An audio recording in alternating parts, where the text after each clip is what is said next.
So I want to begin by saying thank you all for coming to this presentation put forward by the Graduate Studies Office for the benefit of our graduate students.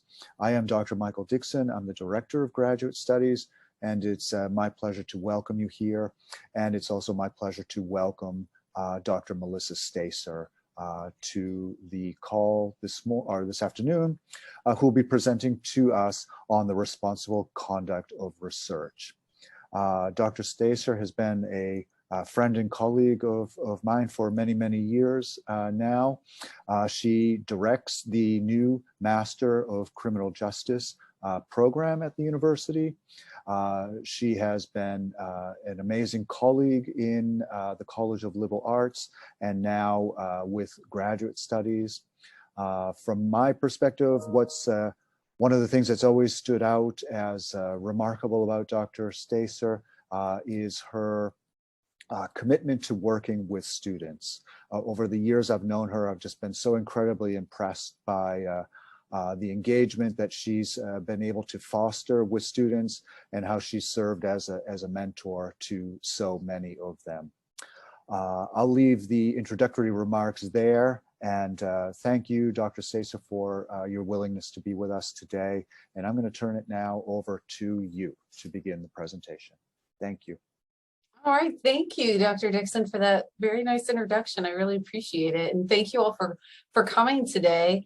One of the things I wanted to start with before I'm going to screen share and show a PowerPoint as we go. I am on the Responsible Conduct of Research Committee here at USI, and so this presentation was originally created for that particular committee. The goal of that committee and its purpose is to provide workshops on a variety of research trainings, primarily because the government tells us we have to for certain kinds of researchers who have federal funding through grants. The researchers and their graduate students are required to do trainings. And so this presentation originally was created for that purpose. And so I've adapted a little bit, particularly at the end, to talk a little bit more about graduate students. So I'm going to go ahead and share my screen and start the slideshow. So the particular title and what we're going to talk about today is Conducting Ethical Research with Human Subjects. Some of you may be familiar with the Institutional Review Board, the IRB, that our campus and most other college campuses have that review research with human subjects. And we're going to talk a little bit about that at the very end. I am also a member of that committee that reviews research from faculty, graduate students, and undergraduate students on campus. So to get started, I'd like to talk about some shared values that we have when we're conducting research, particularly when we're thinking about doing research with people. Of course, we want to be honest with the kinds of results that we find, with what our data are telling us. We want to make sure that we're presenting that information truthfully and that we're honoring the commitments that we make to the participants in our research. We want to make sure that we're accurate, right? We're only human, so errors are going to happen. But we need to take care to report the findings that we have as accurately as we can and to do our due diligence to avoid errors. Efficiency is something that's becoming more and more important as resources tighten. We need to make sure we're using the resources that we have wisely. We need to try to get as much bang for our buck, so to speak, avoiding waste, trying to think creatively in terms of doing research in an efficient way, while also making sure we're protecting the participants of our research. And finally, and this can be tough, we need to try to be as objective as we can. We need to avoid bias. And many times people will study the things that they're deeply passionate about. And so it can be difficult sometimes to not let that bias in, but we need to try our best to be objective, to let the data really speak for themselves, to not twist what we're finding so that they fit the picture that we hoped we would find. I want to point out here, you'll notice at the bottom that on these slides, you'll notice a source. Most of this information you will see if you go through the city training, which is required if you're doing research with human subjects on this campus. It's a required training. There's a variety of different modules, so I've made sure to include the source here as well. So there's some rules of the road for conducting research ethically with human beings.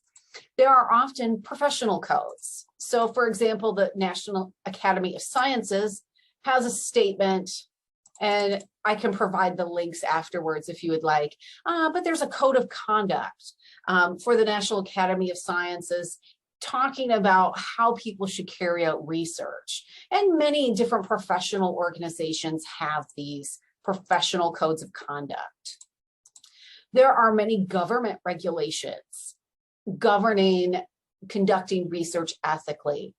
The 1974 National Research Act is actually where we get institutional review boards from, and our Office of Human Research Protections. And so government regulations tell us what we can and can't do, or the processes we need to go through in order to have research with human beings approved. Where you work may have a policy you need to follow as well. So many universities have policies. We have an institutional policy here at USI as well. And so there's definitions about what human subjects research is. So there is a number of things. You can see there's quite a few different things listed here. There's research misconduct, lab safety, intellectual property. So we have our own rules of the road here at USI. We're also guided by our personal convictions, though. Our rules are not going to solve all of the ethical dilemmas that we might be faced when we're doing research. In many cases, you do need to use your personal judgment and your professional judgment in determining, you know, if you have a situation come up when you're conducting research, are you able to figure out what you need to do? Sometimes you don't have time to consult government regulations or a policy. So you do need to use your personal judgment as well. One of the places we get several of our ethical principles for conducting research with human beings, they come from the Belmont Report. The Belmont Report was created in the late 1970s, and it addresses ethical principles and guidelines for conducting research with people. This report was prompted in part by concerns about studies involving human beings that had some ethical issues. There are three principles that we're going to talk about. The first one is the idea of respect for persons. Respect for people includes two different ethical convictions. First is the idea that people should be treated as autonomous agents. They have autonomy, and they have to be empowered to make decisions about what they're going to do, especially as it concerns their own well-being. The second ethical conviction here involves this idea of voluntariness. This is very, very crucial. It's an essential component of that respect for persons. People need to be free to choose to participate in research, and they must also be free to end their participation whenever they choose to without consequences. So this sounds pretty obvious, right? You know, oh, we should let people make their own decisions. Often a design for research may involve gathering data from people without explicitly asking them if they're okay with that. So we need to make sure we're asking. This voluntariness is the idea of asking people if they want to participate. But it also involves that idea of autonomy. They have to know what they're getting themselves into. They have to be given that information. So there are two moral requirements here that go along with this idea of autonomy. You know, first, we need to acknowledge people's autonomy. We need to acknowledge that they have different opinions, they have different choices that they can make.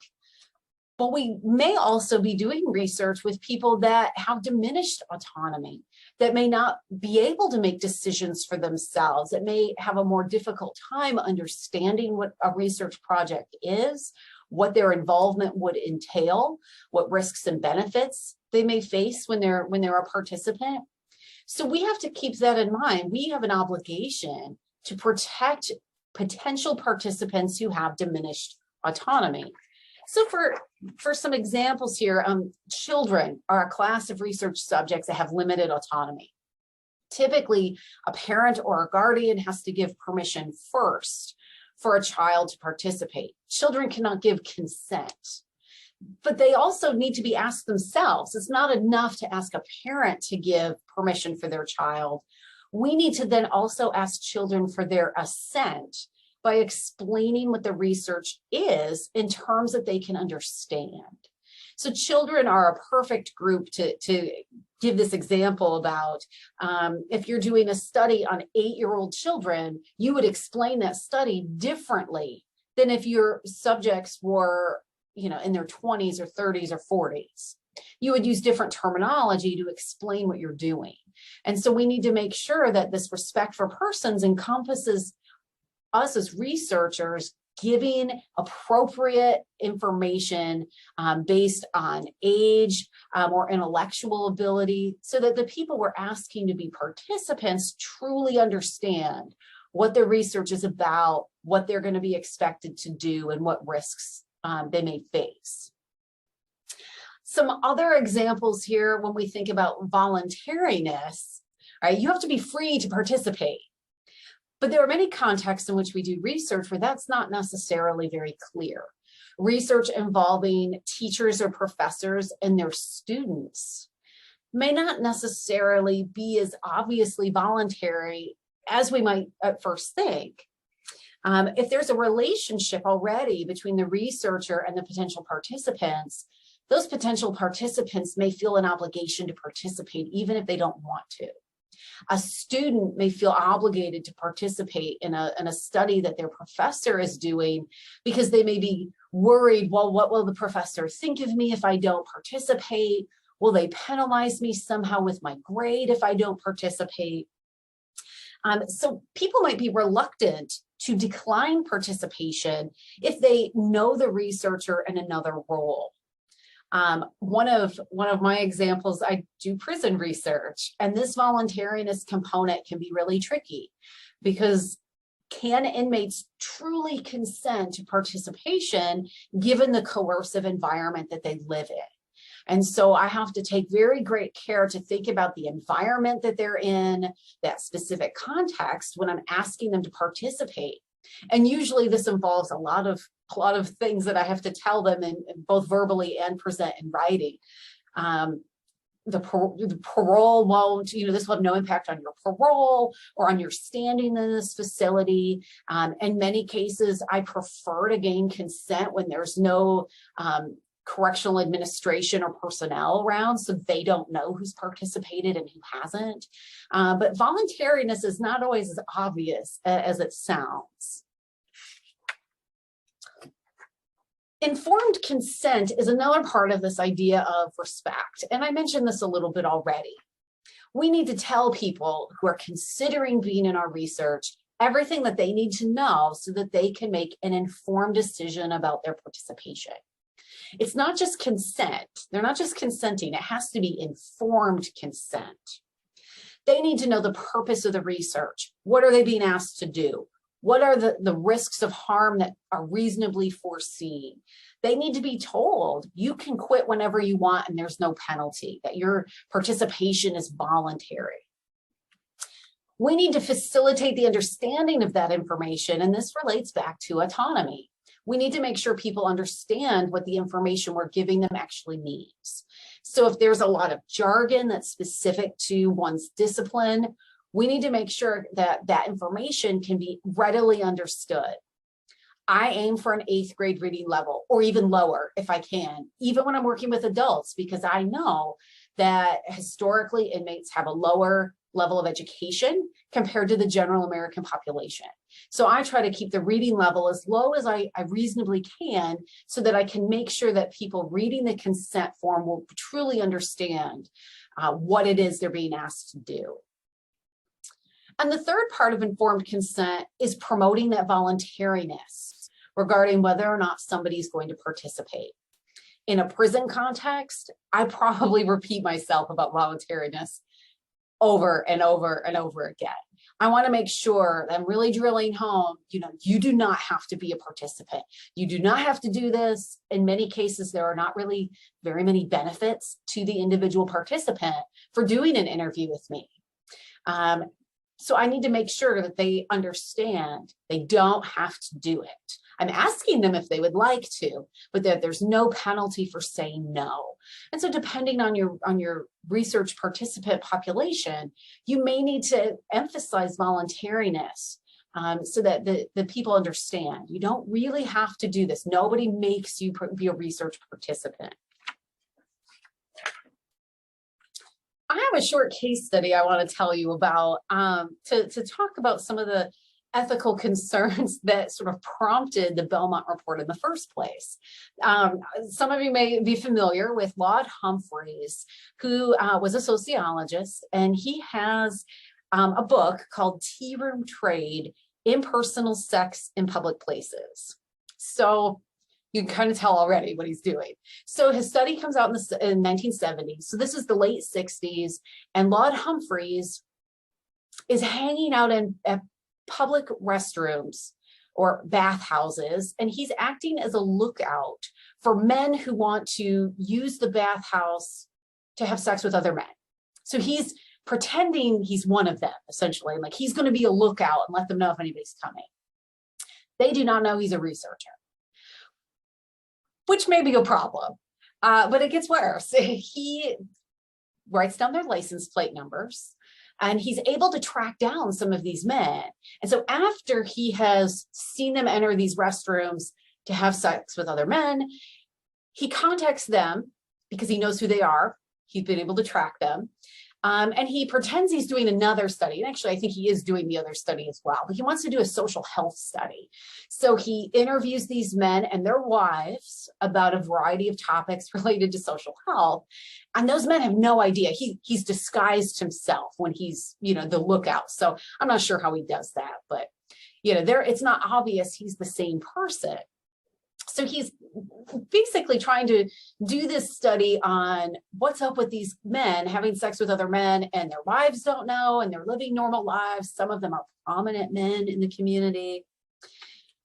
And so there's some ethical concerns in this study, including things like invasion of privacy. Now, do they have a right to privacy in a public place? We could debate that, perhaps, but these men don't know his true identity. They don't know his role as a researcher. They don't even know that they're in his study because he's never asked them for consent. There is a lack of informed consent here to the point where they don't even know that they're a participant. We do often have research involving deception. Those individuals still know they're in a research study. They just don't know the true purpose of it. These individuals don't even know they're in a research study at the beginning of this. The other problem here is he's able to track these men down. So he knows who they are, and many of them are, I mentioned they're prominent in the community. They are businessmen, they work at banks, they're married, they have children, they live very conventional lives. And it doesn't seem like he does a whole lot to prevent disclosure of those individual identities. The men may still be able to be identified, even if he doesn't provide names. He hasn't really done anything to prevent disclosure of these men's identities. And if he discloses that, if people can figure out, Tom Smith was in this study, impersonal sex in public places, that could be very damaging to Tom Smith and his family, his standing in the community, and so forth. And he doesn't even know that he's part of a study.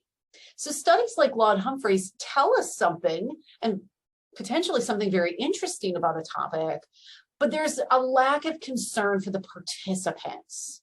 And there were a number of studies all the way back to Milgram's experiment, right? There's some ethical concerns where people, don't really know what they've gotten themselves into. There's consent, but maybe not informed consent. There may be a lack of informed consent, like in this study. to really hammer home this idea of the idea that people matter, that we need to have respect for our research participants, I have a short video that I want to show. The principles of respect for people, justice, and beneficence give us the pillars of our research practices. We started with such a strong ethical foundation as our guide for research, and yet, Indian tribe wins fight to limit research of its DNA. Texas sued over sale of baby blood sample. I don't have a problem with the testing, but I wish that asked us first. I feel like my trust has been taken. Those pillars are becoming eroded. What new ethical dilemmas do we face? Where did we go wrong? And how can we find our way from here? The main way we used to protect people who donated specimens for health information was to remove their names and other identifying information. We thought this might protect their privacy. What our industry did not anticipate was that it might not demonstrate adequate respect. Respect shown by letting people make their own choices, letting people be aware of the different ways their blood or data is used in research.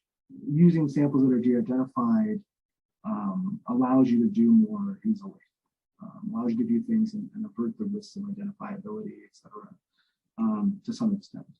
On the other hand, I think we're entering a phase where it's kind of a problem because people have an expectation, desire to get something back from the research. That's not just an aggregate result, not just a headline in the news.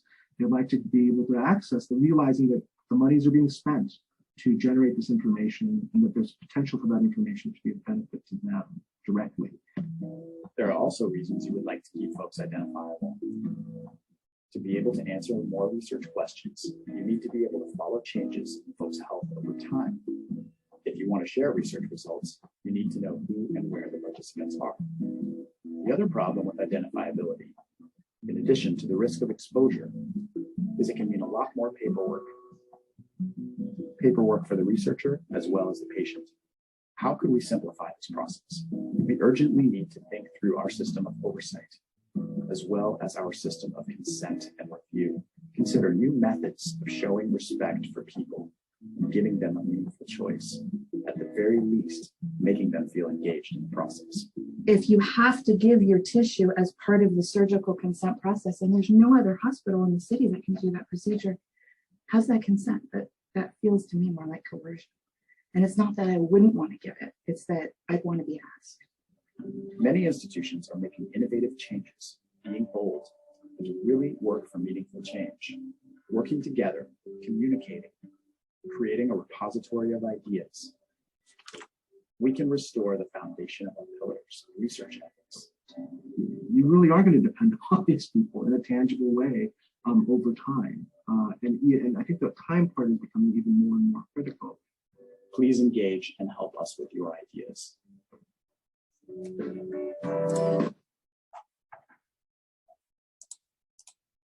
Okay, so one of the reasons I like to include that video is, I'm a social scientist. I deal with people's thoughts and ideas and perceptions, their opinions. But a huge part of research that I don't do is biomedical, and it involves people giving consent for their tissues, their DNA, their blood, all kinds of things to be used. And we don't often think about what does it mean to respect participants in that kind of atmosphere and that kind of research setting. The woman who talks about, what if that's part of the consent process to have your tissue used, after surgery, and that's the only place you can go to get that procedure done, and just the idea of being asked. There are some really interesting books about this particular topic, and I would highly recommend The Immortal Life of Henrietta Lacks. If you're interested in this idea of using biospecimens, Henrietta Lacks, short background, Henrietta Lacks was an African-American woman who had, I believe, cervical cancer, and her tissues were used, and it found her cells reproduced sort of indefinitely. And so this was in the 50s, people are using her cells today to do research. she never consented. She was never asked if her cells could be used in this way. And so her family has been very upset. There's actually a movie with Oprah Winfrey in it, but it's a fascinating book. If anybody reads it, you want to talk about it, let me know, because it's fascinating. But this is a whole nother world of research that as a social scientist, I don't do. But I think it's important for people to think about that. And if you do have a surgery and you're actually reading those consent forms, are your tissues or blood going to be used in research? And as part of your consent to surgery, are you also consenting to be in research in that way? So the consent process is part of that idea of showing respect. Even if you're not asked to really do anything, your tissues and your blood, those are parts of your body that are potentially being used in research. And part of being shown respect is being asked by researchers if they can use that. So a second ethical principle from the Belmont report is the idea of beneficence. And I really love that word. If you have seen the movie Maleficent, right? No, this is beneficence. We are being beneficent here. Beneficence is the idea that we're going to do whatever we can reasonably to make sure that our research participants are okay. We want to secure their well-being. And this is an obligation under the Belmont report. We have to do this as researchers. This is, there's some general rules here. Don't harm people. We often think about beneficence as being kind or showing charity. It's not quite that under the Belmont report. It's about making sure that we're securing the well-being of research participants and we're not harming them. And so one of the parts of doing research is thinking about the risks that participants may face. And in many cases, we do research where those risks are very low. But there are some research projects where the risk could include serious illness or injury or even death. So we don't purposefully want to harm people. But we need to try to maximize the benefits of being a research participant. At the same time, we try to minimize possible harms. Many of our psychology students here at USI go through the IRB process to have their research reviewed before they can do it. And a lot of them do surveys. And some of them talk on their survey, they ask sometimes sensitive topics. It's taking a survey is a pretty minimal risk kind of activity for research. However, when you have a topic that might be upsetting to somebody, you can minimize possible harms by including some resources at the end of the survey.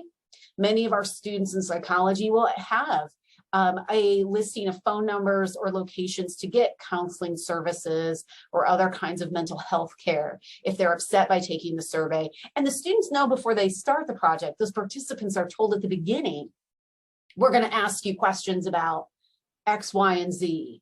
So students know before they start that informed consent. They know before they start what the topic is. And so if the topic is about maybe something like sexual assault or rape, if a student's really uncomfortable thinking about being a participant, they might choose not to do it. And if they do the study anyway and are upset or need some help, we can minimize those harms by including some resources for our participants. So don't harm people. And maximize benefits while minimizing harms. Part of beneficence involves protecting identities of participants. This sounds really easy in some cases, right? Well, just don't tell anybody what their names are. Even if you're not collecting the names of your participants, that might not be enough to protect their identities. Think about how much has changed with data security and privacy, particularly when we think about all the information out there on social media, cloud storage, and also our genetic information. So I think going back to that video, I'm thinking about biomedical research. We don't have to put people's names on their samples. We still might be able to identify them because of things like DNA. There's a fun example because it's from Harvard, and their Taste, Ties, and Time study followed a cohort of freshmen over a 4-year period, and they looked at their Facebook profiles. Okay, you can put a lot out there on Facebook. They released some results from their study, And people not associated with the study could re-identify the students in the study. There's no names included, but there is so much information on a Facebook profile that we could easily identify some of these individuals, even without their names. The director of the Data Privacy Lab at Harvard University has shown we can identify about 87% of Americans with 3 pieces of information: a zip code, gender, and date of birth. And you can find those on many people's Facebook pages. And people may say, well, I don't put my year of birth on there. I just have my month and date. Well, do you have what year you graduated high school on there? Well, now I have a pretty close idea of what year somebody was born. Well, I don't have I don't have my zip code on there. Well, if your city's on there, I probably have a pretty good idea. Maybe it just says Evansville. There's a number of zip codes for Evansville. There aren't that many. So it's very easy to have a small amount of information and be able to re-identify people. So not including names is often not sufficient anymore. And if we want to secure the well-being of our participants, particularly if they're involved in research that, if their participation was known, it could be damaging to them, we need to make sure we're doing more than just not putting their names in. There are 3 ethical principles. The last one is justice. Who should receive the benefits of research and who should bear the burdens of research? This is a question of justice. It's in the sense of fairness in distribution or what is deserved. And so we need to make sure, under the Belmont Report, we need to make sure that the benefits and burdens of research are equitably distributed. We can see examples of injustice in some medical research that has happened over time, like the Tuskegee study. And you can look up a lot about Nazi experiments. And of course, very obviously, some issues in terms of injustice. In non-medical research, justice might be a little bit more nuanced. It might be a little bit more difficult to sort of figure out, okay, who gets the benefits and burdens of research. So here's something to think about. It's a quote from Gostin. In thinking about justice towards subjects, researchers need to consider equitable selection so that individuals are chosen on the basis of factors clearly relevant to the problems being studied. So that end piece, I think, is really important here. We're choosing people that are on the basis of things that are relevant, clearly relevant to whatever it is we're studying. We often used to use inmates as research participants. Historically, inmates were an easy population to do experiments on because they were literally captive. They were convenient. And so justice tells us we need to make sure that whoever we're studying is being selected to be studied because of something related to whatever it is we're interested in studying. We can't just use inmates as a population to study because they're convenient. So we have made it incredibly difficult to study inmates for that reason. If I'm interested in studying some random thing, I can't just go and have inmates be my participants. Inmates can only now be participants for research that's relevant to inmates, criminality, looking at correctional facilities. It has to be related to criminal justice in some way. Or you can't just go to a prison and say, I'm going to survey inmates about social media usage, or I'm going to survey inmates about whatever. Your whatever had better be related to inmates, or you won't be allowed to do that. So we want to make sure that the people included in our study who are asking to be participants are being asked to be participants because of something about them that's relevant to what we're studying. We do have to be careful when we ask university students to be our sample. In many cases, it's just because they're convenient, right? We know where a lot of them are. Researchers are often teaching the same students in class. So we have to be really careful. If our study purpose really needs a general population, how can we reach out and recruit general population individuals for our study? Let's see. So I have a whole bunch of quotes related to this that I wrote down. But here's another one about thinking about experimental treatments can be considered unfair if resources that are known to be vital to the subject's well-being are withheld from one group of participants and given to another. So we have to be really careful when we're doing medical research that we're not denying treatment to one group who should be also getting it, and thinking about who is in that group. So if you're familiar with research methods at all, we really like random samples, and we like to randomly put people into control groups or comparison groups. We like that randomness, and that does help us fulfill this idea of justice. So some of you may be familiar with our Institutional Review Board, or the IRB. I like to call it the herb when I'm feeling a little silly. But our Institutional Review Board here at USI aims to, we review all the research involving human subjects. So you can see in the Venn diagram, there's a lot of research that doesn't involve human subjects. We aren't involved with that on the IRB. We are interested in research on human subjects. So there may be other things involving human subjects.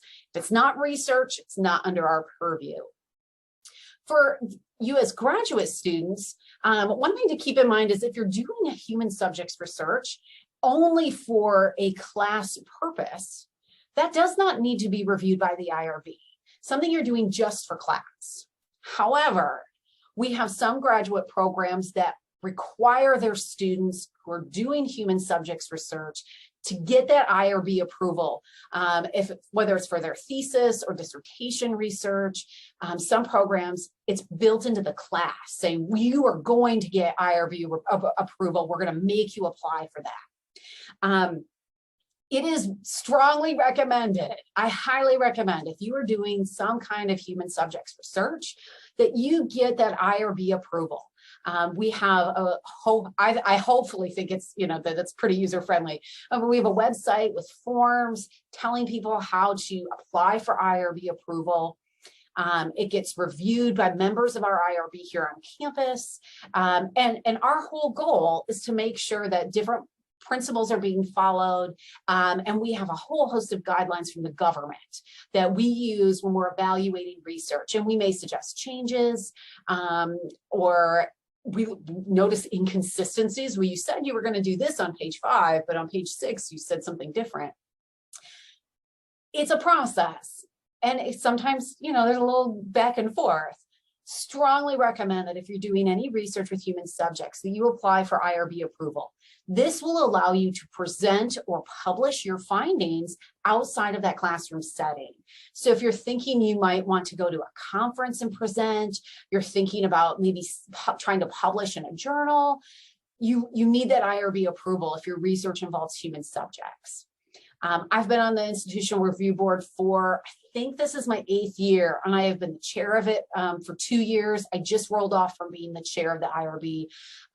We have a great group of folks on campus that look over this research, and it is just so wonderful to see all the different projects that come through. We get a lot of applications that come through from our education programs and from nursing and health profession graduate programs. And in particular, in liberal arts, we get a lot from the MAC program, the Master of Arts in Communication. But if you are doing research with human subjects, really you should be doing IRB. Even if you think it might just be for class, what if you find something really cool and you didn't get IRB approval? We don't give retroactive approval. So really think ahead on that. I really encourage you to think ahead. So does anybody have any questions? I'm going to stop my share so I can see everybody.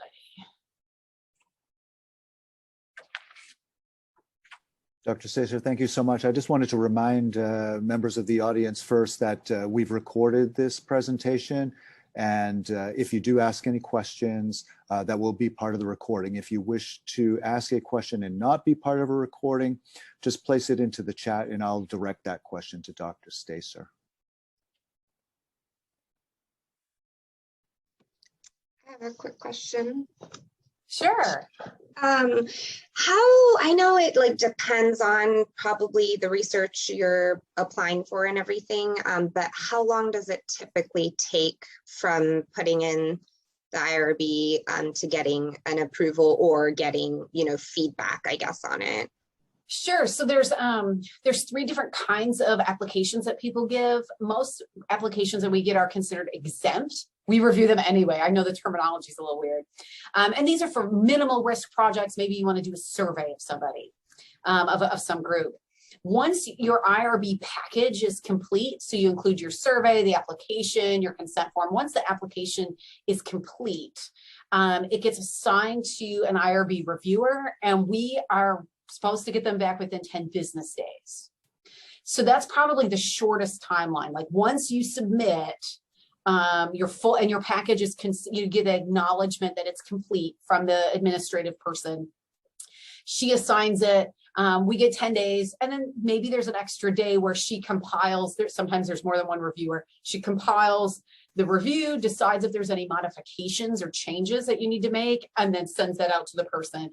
So quickest time frame, I'd say maybe 2 weeks if you've got a really beautiful, perfect, ready to go application.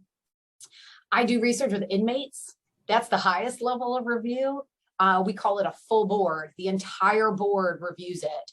We actually have one of those that'll be going through now because it requires us all to meet.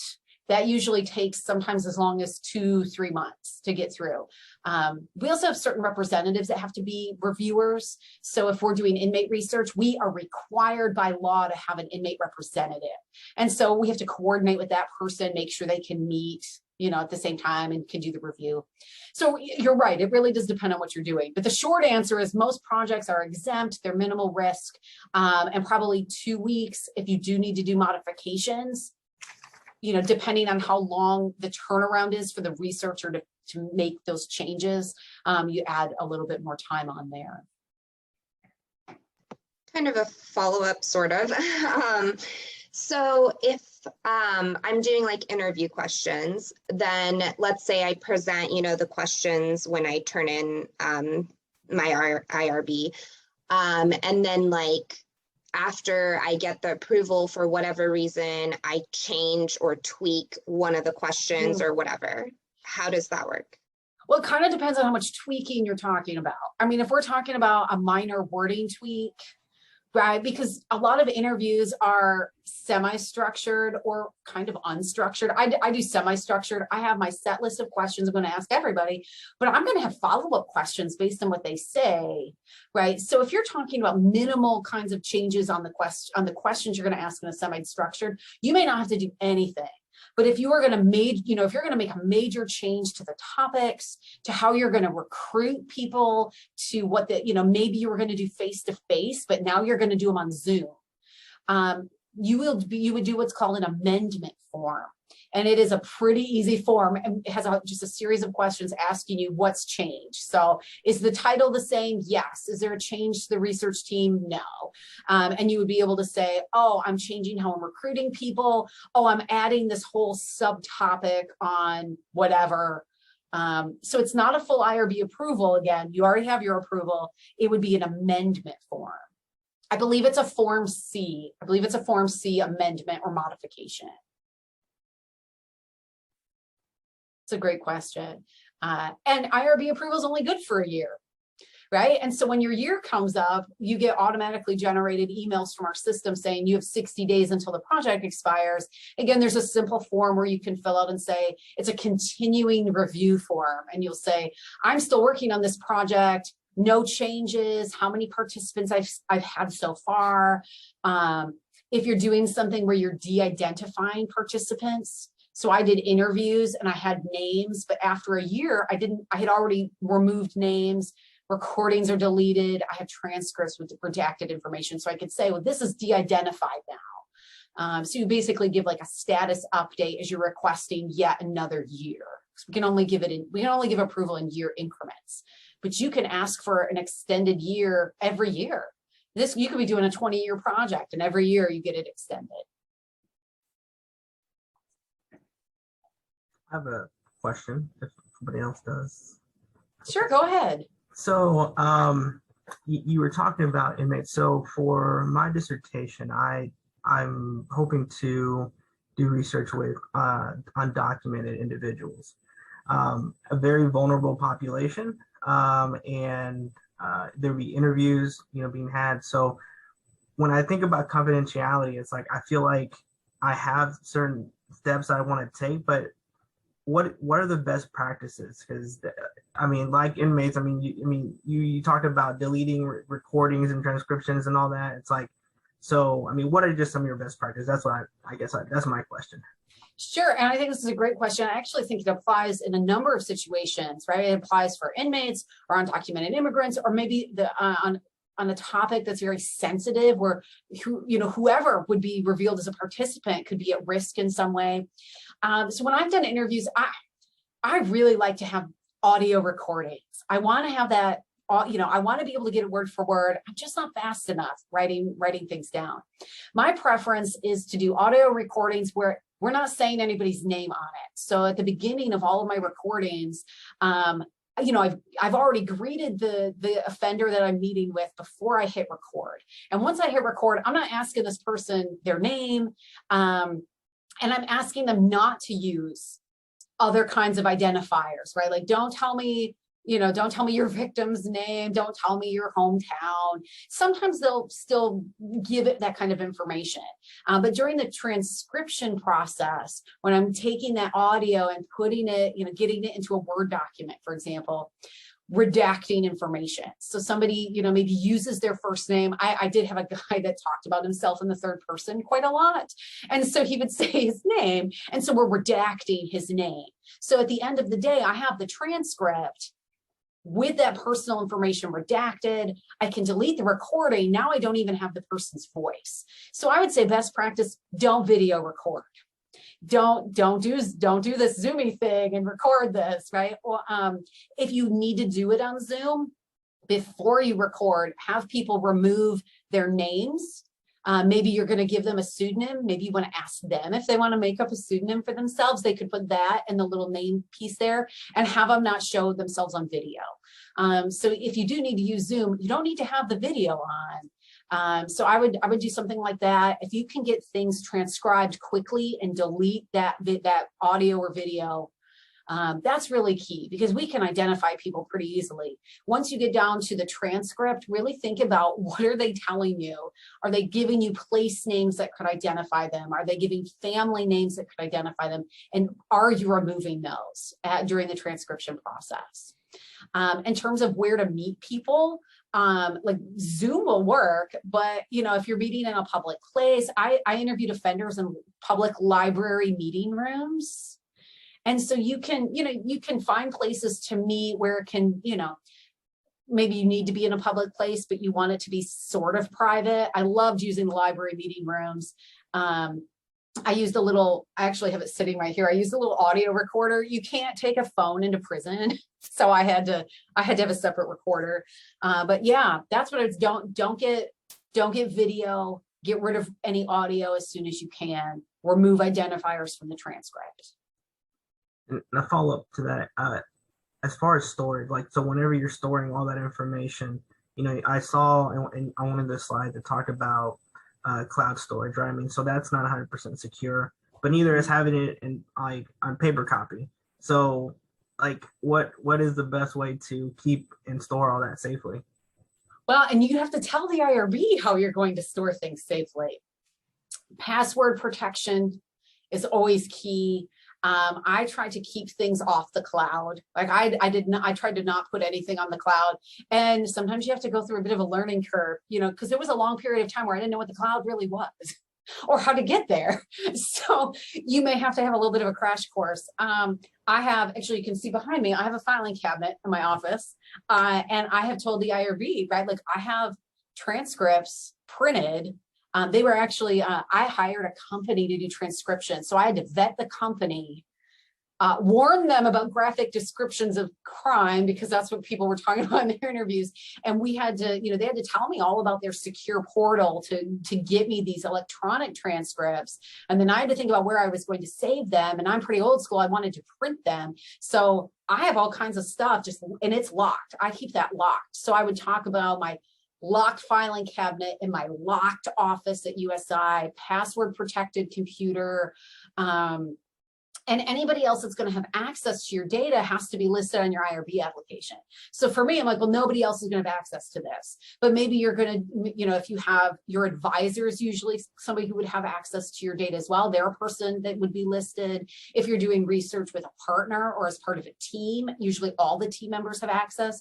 So now we're talking things about secure storage on like a team site or SharePoint. And it does get complicated, and I'm not a tech person, so I'm really reliant on other people telling me this is what you have to do to make it secure. But password protection, if it's hard copy, because I have hard copy consent forms with people's real names, they're signing their real legal name, they're locked up in that filing cabinet. And at a certain point, I can shred them. You are allowed to keep data indefinitely though. You don't have to, we all think it says, how long are you going to keep your data on the IRB form? You don't have to say, oh, I'm going to destroy everything within a year or 2 years. You can keep data indefinitely. You just have to tell us that. For research integrity, you may not want to delete things. If there's ever a question about the research you've done or that you've misinterpreted your data or something like that, if you've destroyed everything, you have nothing for quality management and quality assurance. There's one of the case studies I cut out of this presentation because it was way too long, is a woman who got into a little bit of controversy about her research involving, she was a young white woman who lived in a predominantly Black neighborhood in Philadelphia, and she did research that resulted in a book called On the Run. It was basically about young men running from the cops. And she tried to protect their identities by shredding and destroying all of her documents. And now she's been accused of making things up, of participating in crime. She harbors a lot of fugitives during her field work. Accusations that she's gone native and she's not objective, and she has no documentation. She didn't want it to be subpoenaed, and she didn't want her research participants, to get arrested. So she's gotten rid of all of this documentation and has nothing to say, I didn't just make this all up. So you are allowed to keep things indefinitely, but storage is a problem, definitely, especially if it's a sensitive topic. If you've got names and data and you don't want to connect them, store them in different physical locations if you can.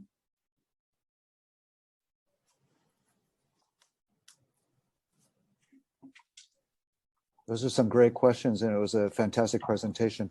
Dr. Stacer, I just wanted to ask, the students on the call here, or potentially who are viewing it in its recorded format, who are potentially considering submitting an abstract to the Graduate Studies Colloquium in 2022, which will be on April 6th, and an abstract for a topic that might include human subjects, but was a project written or asked to be written for a class. In order to present at the Graduate Student Colloquium or potentially at some other venue, the author, the student, does require IRB approval, correct? I would say yes, because this is a public colloquia. It is not just for class anymore. So if you did a presentation in a course as part of the course, you don't need IRB. But if you're presenting to a larger audience or wanting to publish, you should have IRB approval. Now, I would guess that there may be some projects that are anticipatory, right? Like, here's what other people have done, here's my proposal, or here's what I'm thinking could be studied. You don't have data yet, so you're good to go there. And I know you said earlier that approval is not granted retroactively. But what if I wrote a paper for a class last spring, and it included some human subjects as part of it, but I'm thinking about expanding on that original research and doing more with human subjects and potentially presenting that at the colloquium. Can I get approval for the expanded version that is somehow inclusive of what occurred previously? Is there any way I can incorporate some of that prior research into a newer expanded project? I would say yes or no. It depends, right? I'm telling you, IRB, our standard answer is always, it depends. I get a lot of IRB questions and it's always, it depends. Yeah. So technically a pilot study does not need IRB approval in many cases. So if you have done something in the past and you want to expand it, you might be using your initial class project as a way to say, this is why I want to keep doing this. Officially, your project begins, your data collection can only begin after IRB approval. So you wouldn't be able to use the things beforehand. There are some limited exceptions where you might be able to say, yeah, I did these 10 interviews last year, but I didn't have IRB approval.